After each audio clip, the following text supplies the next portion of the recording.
লোকসভা নির্বাচনের দিন যতই এগিয়ে আসছে ততই শাসক দল ও বিরোধী দল সারা রাজ্য সহ জেলায় জেলায় প্রার্থীদের নিয়ে জনসভা করছেন দলের সর্বোচ্চ নেতৃত্বরা। শাসক দল ও বিরোধী দল একে অপরকে 1 ইঞ্চি জমি ছাড়তেও নারাজ। এমন অবস্থায় পুরুলিয়ার বড়বাজারে বিভিন্ন প্রান্তে ইতিমধ্যেই মানুষ বিভিন্ন দল ছেড়ে বিজেপিতে প্রায় 100-র অধিক পরিবার যোগদান করলেন রাজ্যের বিরোধী দলনেতা শুভেন্দু অধিকারীর হাত ধরে। এই যোগদান হওয়াতে বাড়তি অক্সিজেন পাচ্ছে বলে মনে করছে রাজনৈতিক মহল, কিন্তু এই সব কিছুর জবনিকা পতন ঘটাবে জেলার মানুষ আগামী 25শে মে ভোটদান করে। তাই বৃহস্পতিবার দুপুরে পুরুলিয়া জেলার বড়বাজারের ঝাড়গ্রাম লোকসভা কেন্দ্রের বিজেপি প্রার্থী প্রণত টুডু সমর্থনে এক প্রকাশ্য জনসভা করলেন রাজ্যের বিরোধী দলনেতা শুভেন্দু অধিকারী।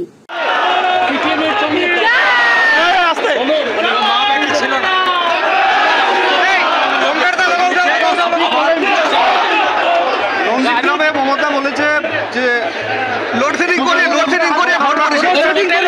কেন এবার এই কথা হারিয়েছে, আবার প্রাক্তন এবার বদলে বলছে বদলে নেবে লোকসভাতে মামলা করেছে, কাজকলা করেছে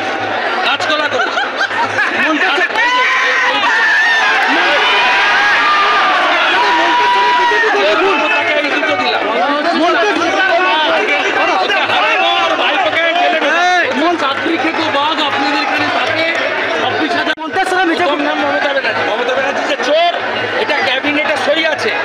5ই মে 2022 উনি 8,000 অতিরিক্ত শূন্যপদ তৈরি করেছিলেন।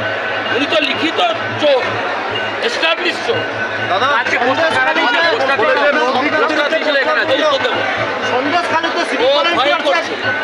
দেখবি আর চলবি 1956 যন্ত্রণা। Bureau report, news 24x7 TV.